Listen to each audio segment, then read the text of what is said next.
Uniforms, work and school, and every kind of uniform in Japan. Now, they usually love it because it gives them a sense of belonging to a group, and belonging to a group, being accepted as part of a group is very, very important to them. So it's kind of like when we grow up in Western culture, it's like, oh, we move out, we become independent, and we get to do our own thing and do our individual stuff. And in Japan, being grown up is is a big step, is finalized when you're accepted as part of a group, which is a workplace.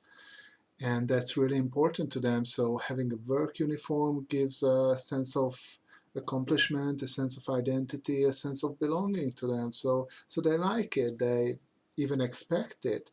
And the nicer the work uniform is, the more appealing the workplace it is. Like my wife worked this horrible factory job at Denso, but she had a nice two-tone pink work uniform, and that was about the only thing she liked about the place. And sometimes she said jokingly that I work here for the uniform, and um, it was very nicely detailed for what it was, because it was um, just a factory uniform, really. And it cracked me up as well, because the boys had two-tone blue uniforms and the girls had two-tone pink uniforms. So it was like kindergarten, this stereotypical color assignment and all that. But yeah, by the time they grow up, they're used to it already, because in kindergarten they have matching caps and these overcoats or capes, I don't know what you call them, but brightly colored hats, usually yellow, sometimes red. Um, and you can spot them from like a mile away. And then in elementary school there is a uniform, there's a, even the bags are standard size, standard shape. The only variation is in color and materials. It's called randoselu, which I'm sure is a bastardization of an English word which I can't quite fathom.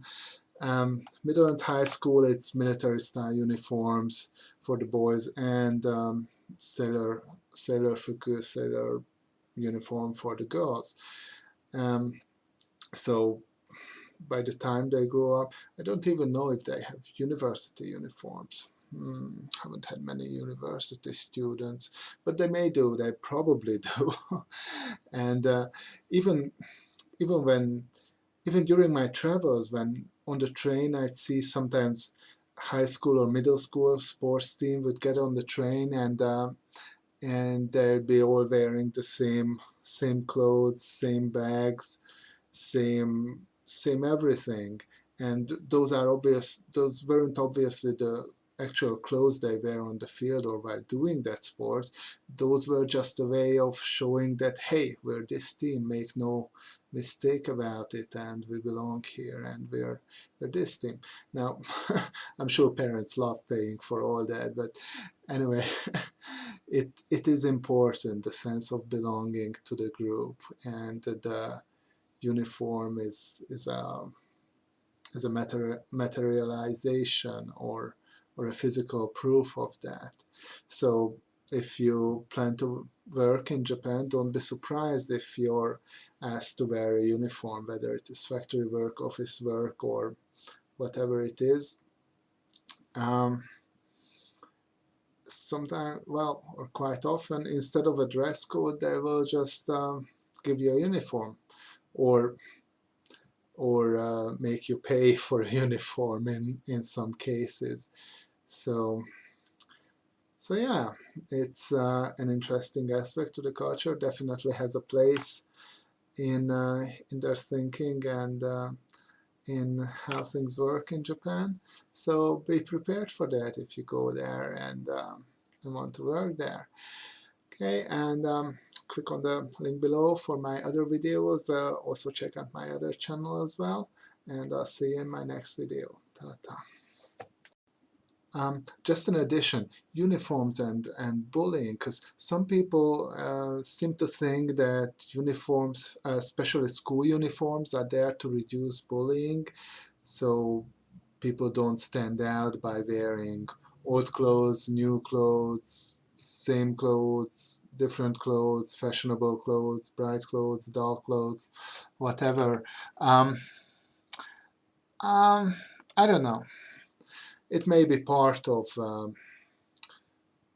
the reason why it was originally instituted. But in Japan, there's this saying that deru kugi ga utareru, which roughly means that the nail that sticks out gets hammered down, and kids in school in Japan, they will find a way to to bully you. So that's like part of the culture. So yes, if there wasn't a uniform, that there would be one more obvious target. But I mean, you get bullied if you're too tall, too thin, too fat, too short, if you're too smart, if you're too stupid, if you're too athletic, if you're not athletic. There's just this endless selection of things to choose from, and obviously if you're a gaijin and if you speak too good Japanese, not too good Japanese. Okay, so let's not go there. That's not the topic. But yeah, uniforms would, or if there were no uniforms, there would be even more chance to bully kids. But they always find a way, and it is part of how society is, because you get used to the bullying you get at the workplace by getting used to bullying that happens at school. So that's a whole another topic. Let's not go there. But yeah, uniforms, I don't think well, they may help, but they're in no way prevent bullying, because that's just happening anyway. Okay, ta-ta.